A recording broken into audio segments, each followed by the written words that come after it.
was upset that my 15th birthday wasn't here in the US. It wasn't there in the US. Yeah, I wasn't in the We're US. not in the US right Oh my now. gosh, we're not in the US anymore. Oh my gosh. Oh my gosh. Mama Africa, your children are home. Hello, everybody.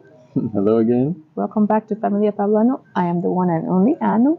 And I'm Pablo, just Pablo. So we're here to answer a few questions about ourselves, because I know in the comments a lot of people are wanting to know, like, especially seeing our skits, seeing the languages we speak and what we speak with our children, our accents, the way we act, things like that. A lot of people are wanting to know, like, who are very you? Curious, eh? Where are you from? I would understand, yeah. We'll talk a little bit about our background. So who are you? I'm Anu. So Anu is short for? Oh, my full name is Anu Luapo. In YORÀBÁ, which means? It means God's mercy is great. It's a lot. And how did you get that name? Well, the reason was that when I was conceiving, when I was born, there had maybe some difficult situations, difficult time, and but they were very thankful to God that God's mercy is great, that I was born and I was healthy, I was good, came well. So they named me Anu Oluwapo. So yes, that's the meaning of my name. And you were born in? I was born in Nigeria. In Nigeria, yes, Yeah. of course, in Nigeria. And and I was not, right? Even though that would have been great. But no, I was born in the U.S. and you said you traveled a little bit around Nigeria, lived in some different places in the south. Just a little bit in the south, yeah. And for me, I lived in a lot of different states in the United States. My family, we moved around quite a bit. So west, north, southeast, we've kind of been all over. So I grew up in a lot of different places, but lived in the South for a long time. So I call myself kind of like you, also living in the South for a long time. So I consider, I guess my culture got pretty Southern for a while there, and then moving where I met you, it was more Midwestern. And then now coming here, changing a bit more. So yeah. And as for, I guess, the languages we speak, YORÀBÁ, yes, obviously. Yes, that's my first language. Spoke it in the house. I grew up speaking it, so that's how I learned YORÀBÁ. And then you also learned? Yeah, my second language is English, or it's also my first language. Well, I beg to differ. I think your second language is Nigerian Creole. Pidgin. Yeah. So you're saying I have two first language, like English and YORÀBÁ? Well, no. I mean, you learn Pidgin, you learn Nigerian Creole a little bit later, right? So you were probably like what, 5, 6? Yeah, 7-ish. Yeah. Yeah. So that would be your second language, more or less. Well, you tell me English is my third language. Then English would have been your third language, yeah, that you developed in school, and especially once you came to the U.S. and you learned American English, and so kind of changed your Nigerian English to American English, but then you still had Nigerian Creole, and YORÀBÁ. So, oh, and then now you tell me I have 3 languages. Wow. And then you learned Spanish a little bit. Now, how did you learn Spanish? Or how did you? I learned Spanish at school. I wish I had learned what more. School? In Nigeria? No. Yeah, during undergrad in Louisiana, I did my undergrad there. I learned Spanish there. I wish I had done more. I wish I'd done study abroad or something, so I can be a little bit more fluent in Spanish. But I learned. But then I met you. I was like, oh, speak Spanish? Okay, now let me learn some more Spanish. And I came to you saying, estoy aprendiendo todos los días, You sounded so fluent. I was like, oh, wow. So I thought, from what you said, right, estoy aprendiendo todos los días, I thought it was, oh, she's actually studying on her own every single day. I didn't know it was just a general, like, hey, here's a phrase that I know. Yeah, hey.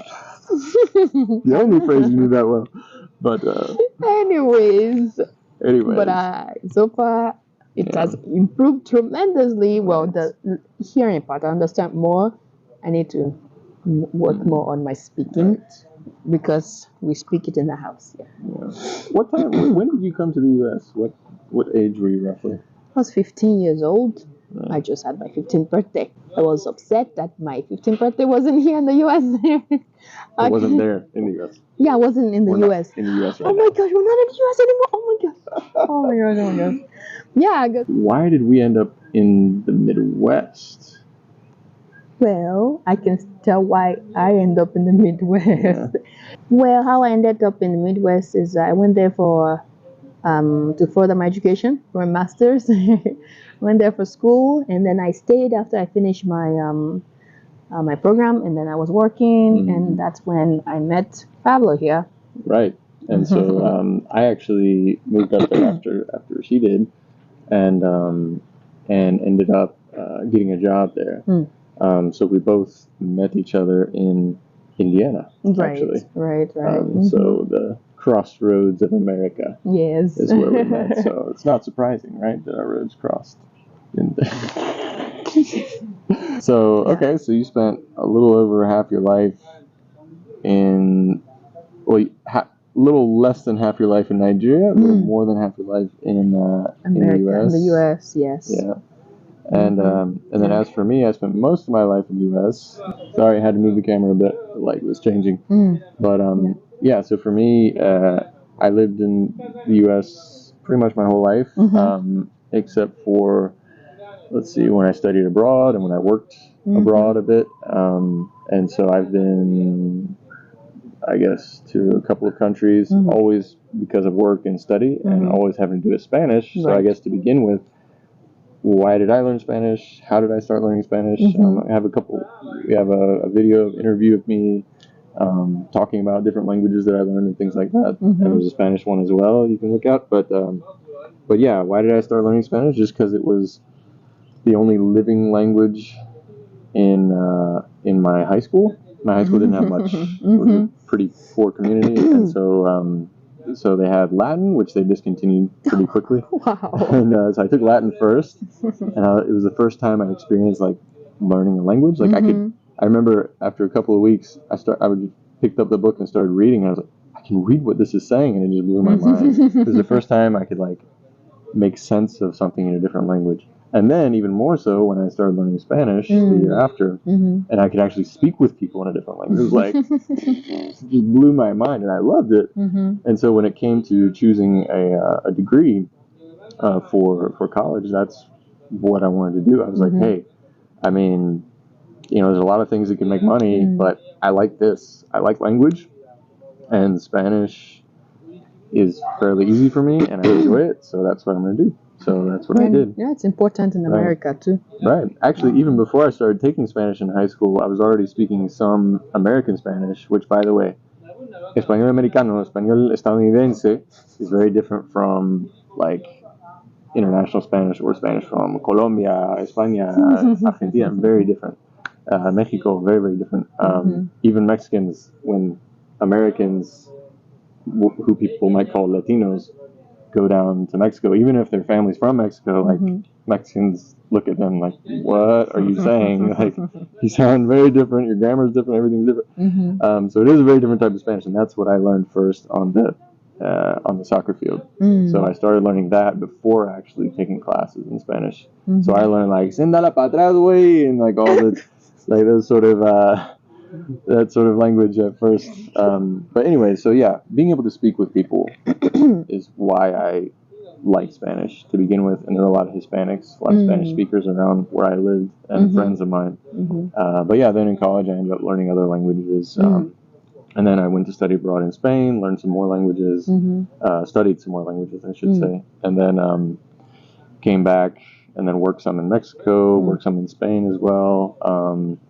And yeah, it's just things I enjoyed. Then I met you and studied YORÀBÁ, right, in preparation for children coming, and which helped a lot. So, but the children are now above me.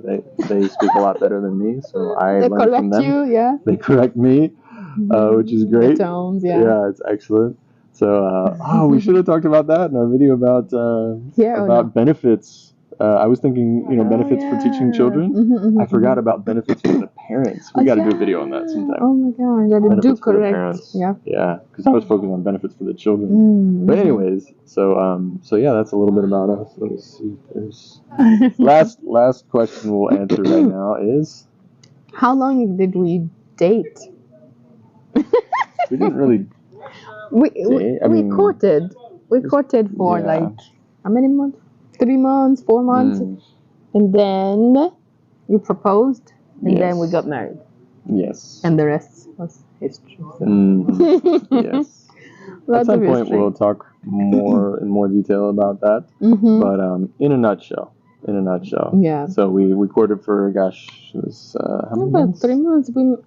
August, September. It was from September, October, November, December. 4 months. About 4 months, yeah. About 4 months before I proposed, and then another 6 months before we got married. Yeah. So in a nutshell. But yeah, one day we'll make a video talking a bit more about how we met and all that kind of stuff. I know a lot of you are waiting for that, and we did a little teaser just to mess with you a while back. But yeah, if you want that, let us know in the comments. So if you want to learn more about how we met and everything, if you want us to do a video on that, write por favor in the comments below. Yes. And if there's a lot of those, then we'll consider doing it sooner rather than later. Right. Yes.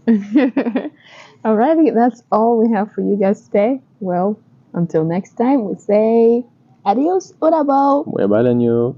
Bye. It's muy cale. Muy baleño too. Yeah, thank you. Muy cale.